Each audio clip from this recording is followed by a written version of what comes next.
حضرت حسین رضی اللہ تعالی عنہ 5 شعبان سن 4 ہجری کو مدینہ منورہ میں پیدا ہوئے، اور اس کا ذکر امام ابو القاسم سلیمان بن احمد بن ایوب الشامی الطبرانی رحمہ اللہ وفات 360 ہجری المعجم الکبیر للطبرانی حدیث نمبر 2852 میں یوں فرماتے ہیں: ولد الحسین بن علی رضی اللہ تعالی عنہ لخمس لیال خلون من شعبان سنۃ 4 من الہجرہ۔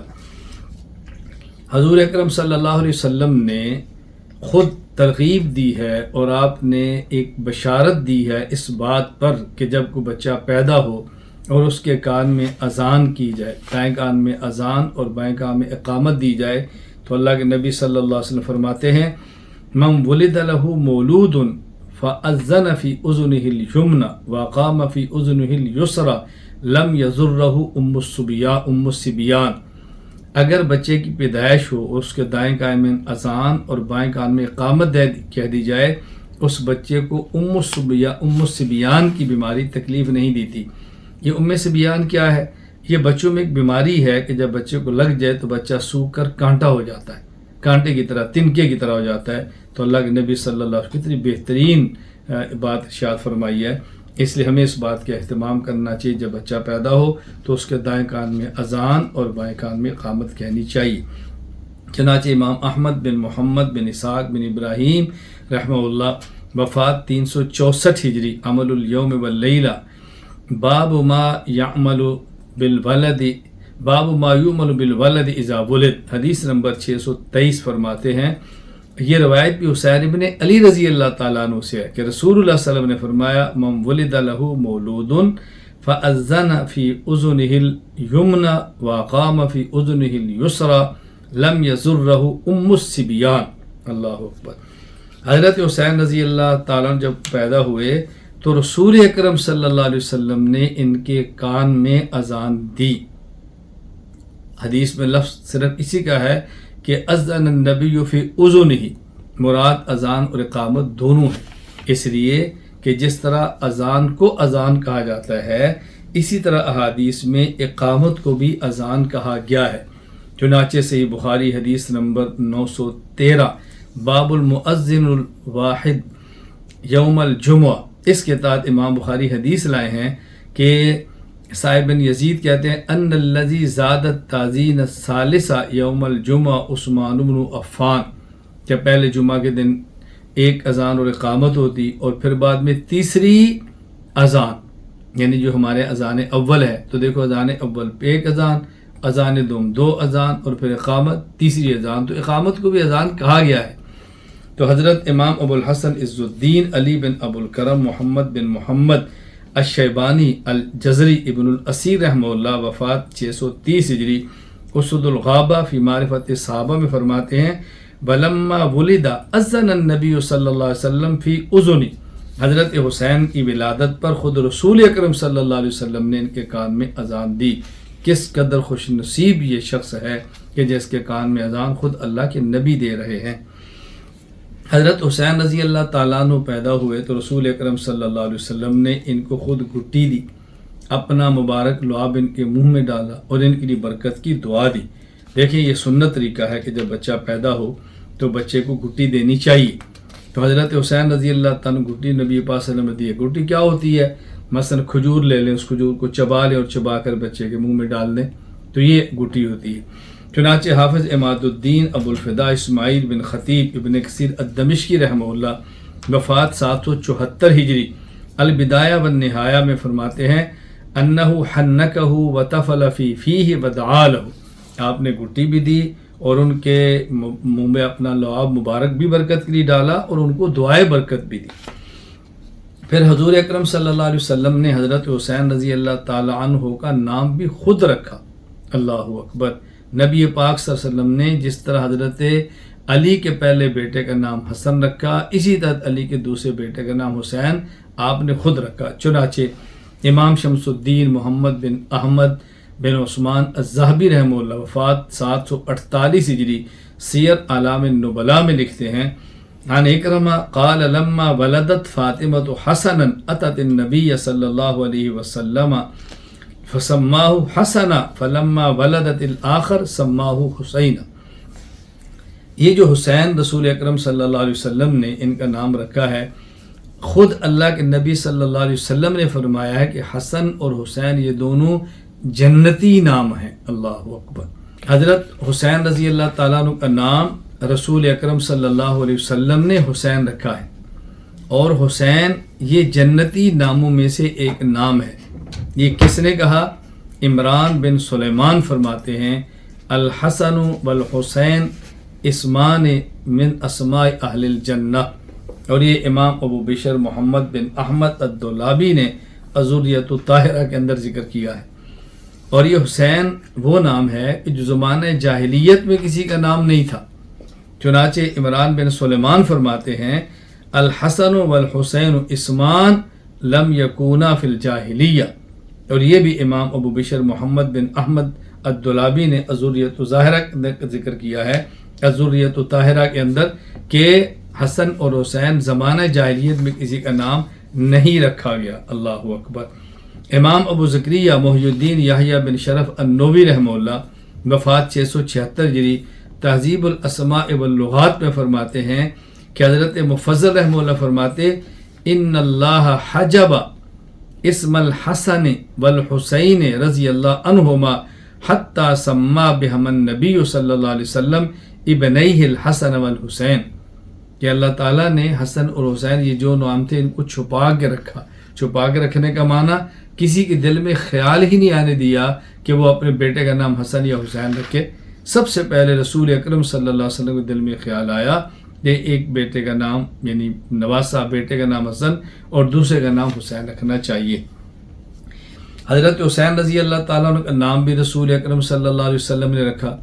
آپ کے کان میں اذان بھی اللہ کے نبی نے دی ہے، آپ کو گھٹی بھی اللہ کے نبی نے دی ہے، اور حضرت حسین رضی اللہ تعالیٰ عنہ کے سر کے بالوں کے برابر چاندی کا صدقہ حضرت فاطمہ رضی اللہ تعالیٰ عنہ نے دیا ہے. آپ جانتے ہیں ہمارا مسئلہ ہے کہ جب بچہ پیدا ہو تو جب ہم اس کو پنجابی میں جھنڈ کہتے ہیں کہ اس کے بال اتارے جائیں تو بالوں کو وزن کیا جائے، جتنا وزن ہو اتنی چاندی صدقہ کر دی جائے. امام شمس الدین ابو عبداللہ محمد بن احمد بن عثمان الذہبی رحمہ اللہ وفات 748 ہجری سیر اعلام النبلاء میں فرماتے ہیں کہ وزنت فاطمہ تو شعر حسن و حسین و ام کلثوم فتصدقت بزنتہ فضہ، جس کے بدلے میں چاندی صدقہ میں دی ہے.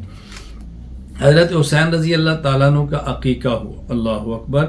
اور عقیقہ حضرت حسین رضی اللہ تعالیٰ عنہ کا نبی پاک صلی اللہ علیہ وسلم نے فرمایا، یعنی حضرت حسن کا بھی اور حسین کا بھی، دونوں کا عقیقہ نبی کریم صلی اللہ علیہ وسلم نے فرمایا ہے.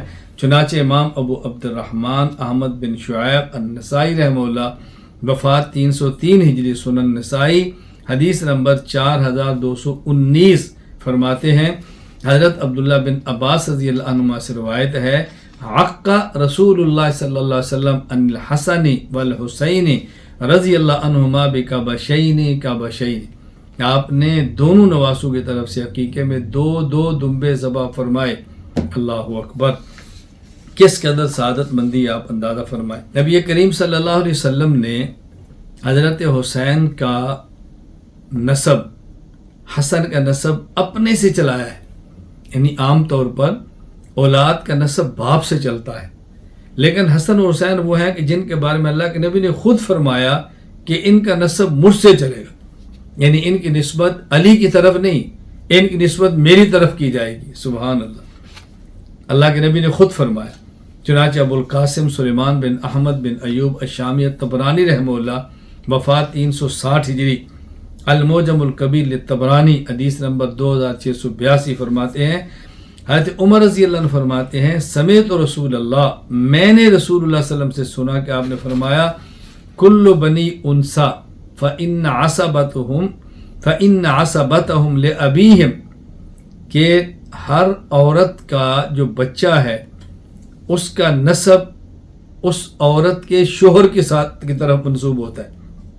کل بنی انسا، آپ نے فرمایا کہ کسی بھی عورت کا جو بچہ ہے، کسی بھی عورت کی جو اولاد ہے تو اس کا نسب ماں کی طرف نہیں باپ کی طرف منسوب ہوتا ہے. باپ کی طرف ما خلا ولد فاطمہ، سوائے فاطمہ کی اولاد کے، فإنی انا عصبتہم وانا ابوہم، ان کا نسب بھی میری طرح منسوب ہوگا اور ان کا باپ بھی میں ہوں گا۔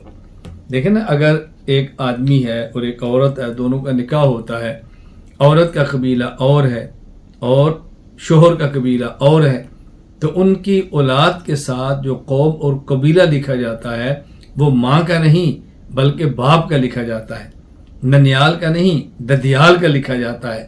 لیکن حضور فرما رہے نہیں، فاطمہ کی جو اولاد ہے ان کا جو نسب ہوگا، ان کی جو قوم ہوگی، وہ ننیال کی طرف آ جائے گی، ددیال کی طرف نہیں، یعنی میری طرف منسوب ہوگی۔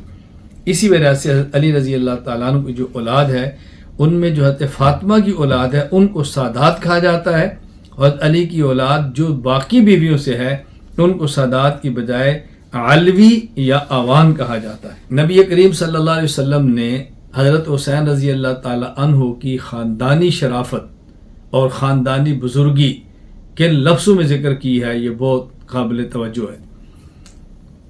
حضرت امام ابو القاسم سلیمان بن احمد بن ایوب الشامی الطبرانی رحمہ اللہ، وفات 360 ہجری، المعجم الکبیر للطبرانی، حدیث نمبر 2682، یہ فرماتے ہیں کہ عبداللہ بن عباس رضی اللہ عنہ فرماتے ہیں کہ رسول اکرم صلی اللہ علیہ وسلم نے عصر کی نماز پڑھی، جب آپ چوتھی رکعت میں تھے تو حضرت حسن اور حسین آئے اور یہ دونوں نبی پاک صلی اللہ علیہ وسلم کی پشت کے اوپر آگے، اللہ اکبر۔ فلما سلم، جب نبی کریم صلی اللہ علیہ وسلم یعنی چوتھی رکعت کے سجدے میں تھے نا تو پشت کے اوپر آگے وہ، رسول اکرم صلی اللہ علیہ وسلم جب نماز سے فارغ ہوئے تو آپ نے ان دونوں کو اپنے ہاتھوں میں لیا اور ان دونوں کو آپ نے یوں اٹھایا کہ حسن کو دائیں کندھے پر اور حسین کو بائیں کندھے پر، پھر آپ نے فرمایا اے لوگو ایھا الناس الا اخبرکم بخیر الناس جدا و جدہ، الا اخبرکم بخیر الناس عما و عمہ، الا اخبرکم بخیر الناس خالا و خالہ، الا اخبرکم بخیر الناس ابا و امہ، اے لوگو میں تمہیں وہ بچے نہ بتاؤں کہ جو بہت بہتر ہیں اس اعتبار سے کہ ان کا دادا بھی بہتر، ان کی دادی بھی بہتر، ان کا چچا بھی بہتر، ان کی پھوپھی بھی بہتر، اور ان کا خالو بھی بہتر، ان کی خالہ بھی بہتر، ان کا والد بھی بہتر اور ان کی والدہ بھی بہتر، میں تمہیں وہ لوگ نہ دکھاؤں؟ اللہ، پھر آپ نے کیا فرمایا؟ ہما الحسن والحسین، یہ حسن اور حسین ہیں، ان کا جد دادا دیکھو تو رسول اللہ، اور ان کی دادی دیکھو تو فاطمہ بنت خویلد، جدہما رسول اللہ و جدتہما خدیجہ، اللہ اکبر، ان کا دادا دیکھو تو رسول اللہ محمد صلی اللہ علیہ وسلم، اور دادی دیکھو تو خدیجہ بنت خویلد۔ اب آپ نے کیا فرمایا؟ اور ان کی والدہ اور ان کا والد دیکھو، امہا فاطمہ، ماں دیکھو تو فاطمہ، اور فاطمہ کون؟ بنت رسول اللہ، و ابوہا و ابوہما، اور ان کا والد دیکھو تو کون؟ علی بن ابی طالب، اور آپ نے فرمایا کہ ان کی خالات دیکھو اور ان کی خالو دیکھو، خالہم القاسم، خالو ان کا قاسم ہے رسول اللہ کا بیٹا، اور ان کی خالہ فرمایا خالاتہا، ایک خالہ نہیں، فرمایا ان کی خالائیں دیکھو، وہ زینب ہے، رقیہ ہے، ام کلثوم ہے، بنات رسول اللہ، جو اللہ کے نبی کی بیٹیاں ہیں۔ معلوم ہوا کہ رسول اکرم صلی اللہ علیہ وسلم صرف ایک بیٹی فاطمہ نہیں ہے بلکہ آپ کی 4 بیٹی ہیں، اور آپ خود فرما رہے ہیں کہ حسن اور حسین کی ایک خالہ کا نام زینب ہے، ایک کا نام ام کلثوم ہے، ایک کا نام رقیہ، اللہ کے نبی خود فرما رہے ہیں۔ اور آپ نے فرمایا کہ ان کو دیکھو، جدہما فی الجنہ و ابوہما فی الجنہ، اللہ، ان کا دادا بھی جنتی، ان کا باپ بھی جنتی، وعمہما، اور ان کا چچا بھی جنتی، وعمتہما، اور ان کی پھوپھی بھی جنتی، وخالاتہما فی الجنہ، اور ان کی خالائیں بھی جنتی، وہما فی الجنہ، یہ دونوں بھی جنتی، اور آگے کیا فرمایا؟ ومن احبہما فی الجنہ، اور جو ان دونوں سے محبت کرے گا وہ بھی جنتی۔ سبحان اللہ، کس طرح رسول اکرم صلی اللہ علیہ وسلم نے حضرت حسین اور حسن دونوں صاحبزادوں کی خاندانی شرافت کا تذکرہ فرمایا۔ خاندانی عظمت کا تذکرہ فرمایا ہے، کون ہوگا ان کے مثل خاندان کی بزرگی کے اندر. اللہ